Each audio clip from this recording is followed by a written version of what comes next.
I'm going to ask all of you to close your eyes. And no peeping. Everyone's eyes closed.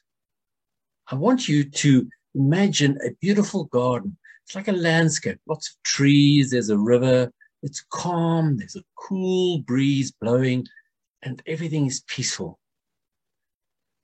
As you look around, you see something really, really strange. There are a number of fish at the base of a tree, and all the monkeys are soaked, and they're really battling. There's a lot of splashing going on in the river.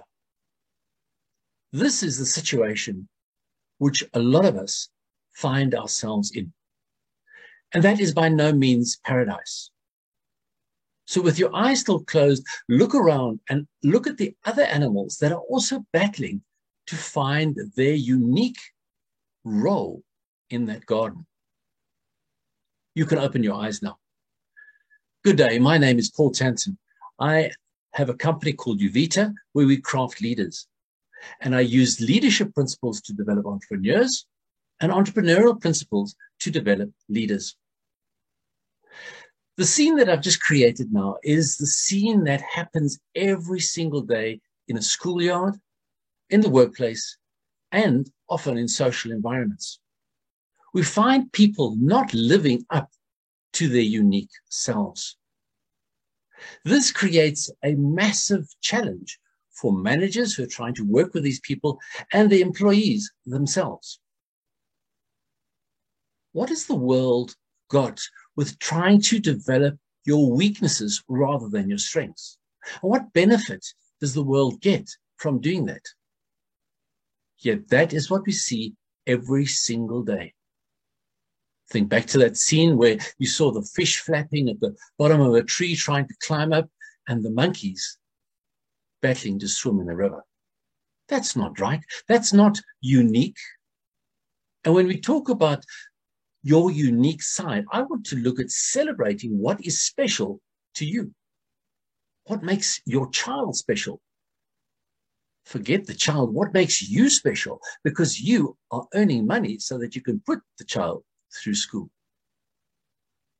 Ladies and gentlemen, this is a challenge that we face every single day. And if you listen to the Gallup survey, they talk about an engagement level of around about 15%. In South Africa, these stats drop to around about 9%. Why? Well, we've got fish trying to climb trees, and we've got monkeys trying to swim in the water. You and your children are like these fish and like these monkeys. They are often doing things that they are not supposed to do, that are not celebrating their uniqueness. Today's talk is to talk to you about celebrating that uniqueness. Because if we celebrate the uniqueness of each person, we live in a totally different world. Now, what is wrong with not using your uniqueness? Well, let's take the example of the fish. The fish is not built to climb a tree.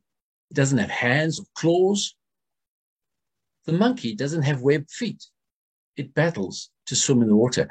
To make it even worse, it's got a thick coat, which causes it to be a little bit heavy and maybe even sink. How many of your children and how many of you are in that situation as well? I want to tell you another story as well, which relates to why I'm so passionate about discovering what is unique about yourself.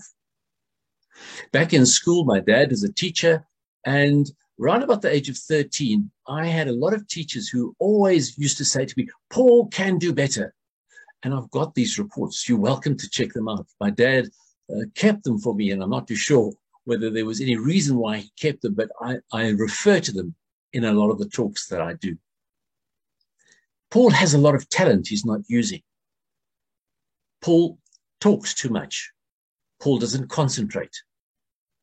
Ladies and gentlemen, ADHD had not been invented then, but I'm sure I would have been a case for ADHD and probably would have been put on Ritalin to make sure that I calm down and listen to what the teacher has to say.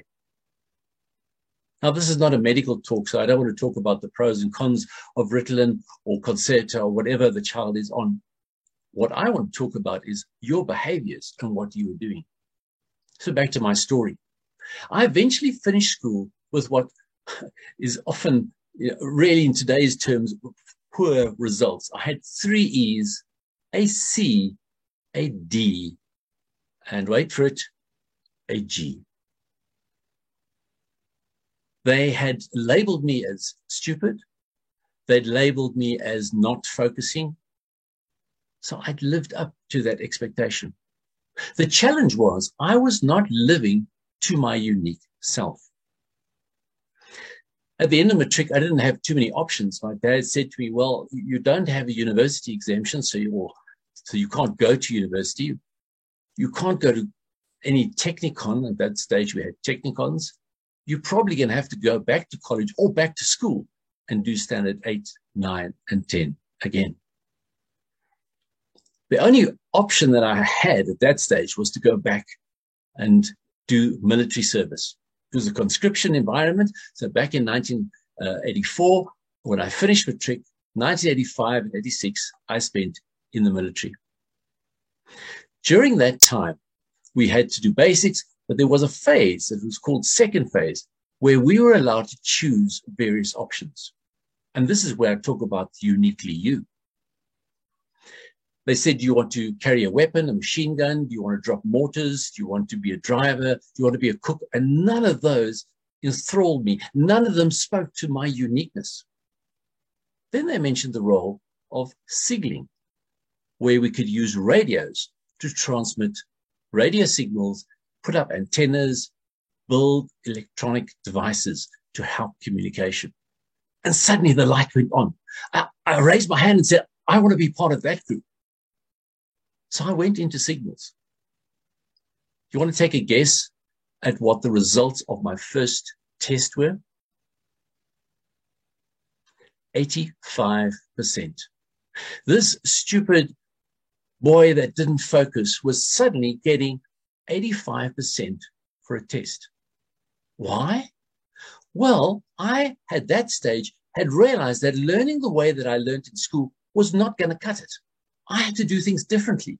And I loved the approach that you could take a voltmeter and measure the voltage of the battery, that you could listen to the frequency that the radio was emitting, that you could build something and see your handiwork. I am a learner that learns through association. And by the way, 80% of the population do that. We learn through association. So that learning met my uniqueness.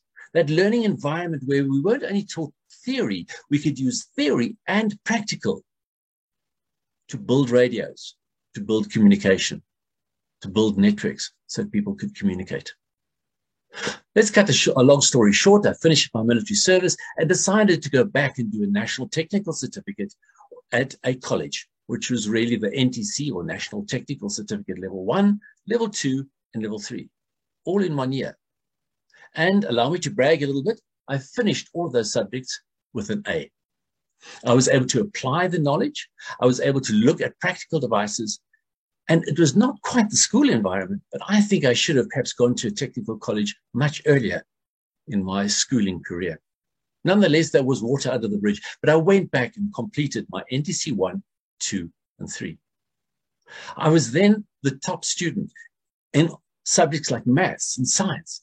I'd never even dreamed of being there.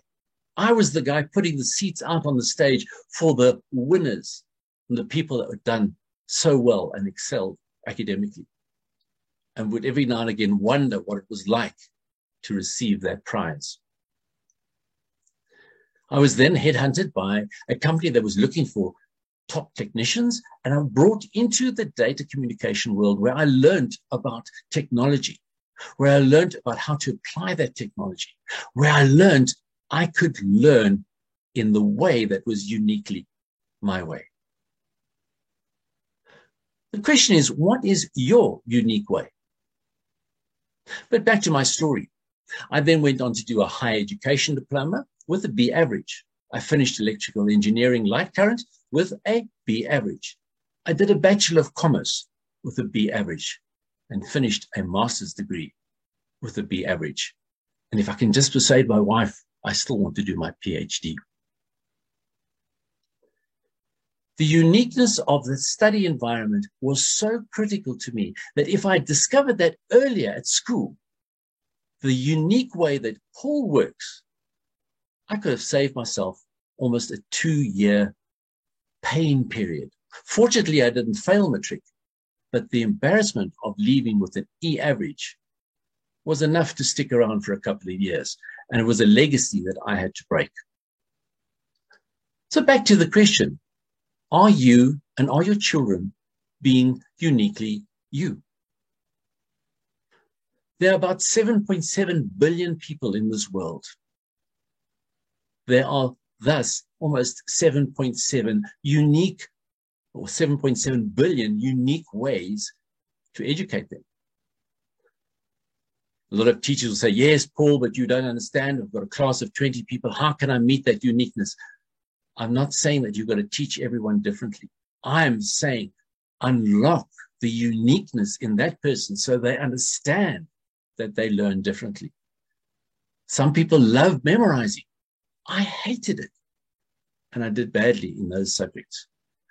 The subject where I got a C was geography, and I had to draw maps. I could look at climatology. I could look at the weather. I could look and I could apply.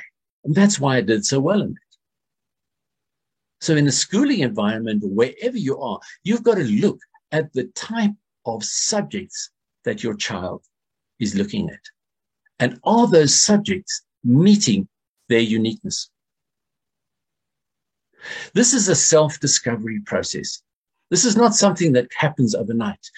We use all sorts of tools outside there, and I'm sure that your facilitator will tell you a little bit about the tools. These are the tools that I use. But if we can understand the behaviors of people, that way we understand what makes them tick. Now imagine your work situation, the work environment where you work at the moment. Remember earlier I said only 15% of the people at a workplace are engaged. Now let's round that off to 20%, because at least you're not going to end up with 1.5 people if you take 10 people.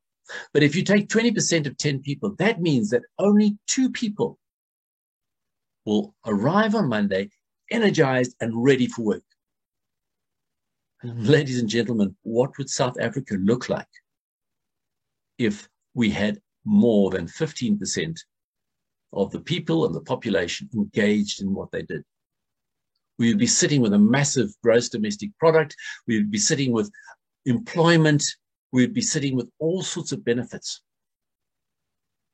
But we don't discover what makes us unique early enough in our lives. And as parents, your role is to help your child discover their uniqueness. I have 2 children. Those 2 children are totally different. I'm not too sure how many children you have, but each one is unique.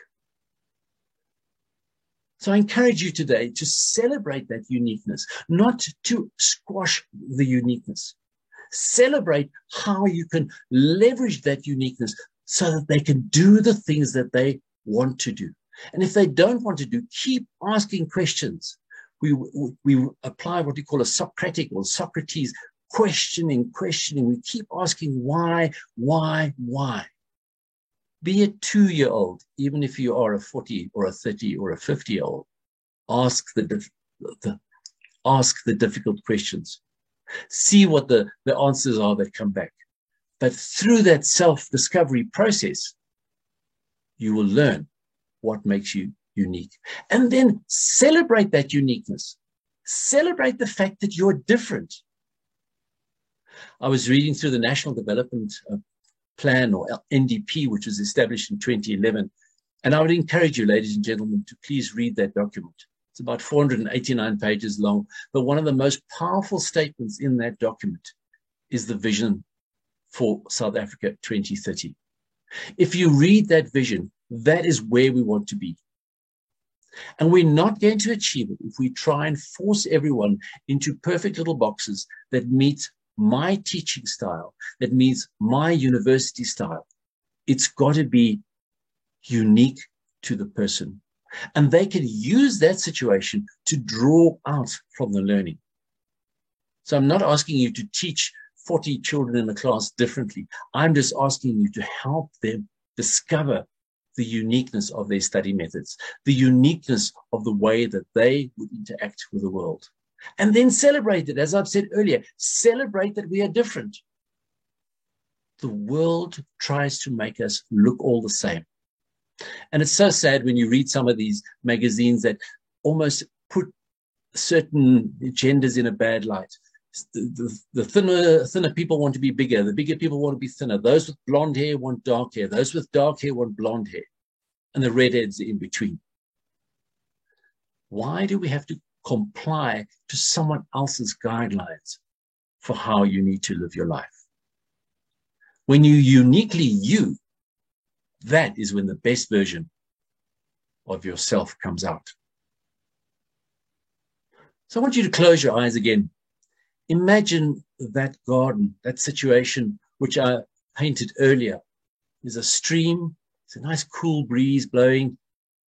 It's evening. The birds are flying around. The fish are swimming in the river. The monkeys are climbing the trees. And there's no flapping of tails and fins where the monkeys are battling in the water or the fish are at the base of a tree trying to climb up. We sit with an environment where those with the skills to climb a tree are climbing a tree and they love it. The birds are going from tree to tree, eating the fruit, and they love it. The fish are in the water and they love it. That world is that desired future that I want for everyone that I engage with. And my massive transformative purpose is to unlock the latent leader in everyone I meet to improve business effectiveness, excellence, and potential in Africa. And if you have a vision and a dream that you're moving towards, understand that the uniqueness of yourself is the way that you're going to achieve that. If you don't follow your uniqueness, if you don't conform to the way that you were built to do things, but you try and conform to the world, then you're not celebrating your uniqueness. Then you are not living to what you have been created to do. And ladies and gentlemen, we have been created to do great things. But a fish will never achieve greatness if it's trying to climb a tree. And a monkey will never achieve greatness swimming in a river. My name is Paul Tanton. My company is Uvita. If you want to get hold of me, you're welcome to contact me. Your facilitator will have my details. It'd be lovely to chat to you. But I just want you to celebrate that uniqueness every single day and celebrate the uniqueness in the environment you are in. Celebrate the uniqueness of your house. Don't long for someone else's house. Celebrate who you are. That way, you will unlock the uniquely you part of you.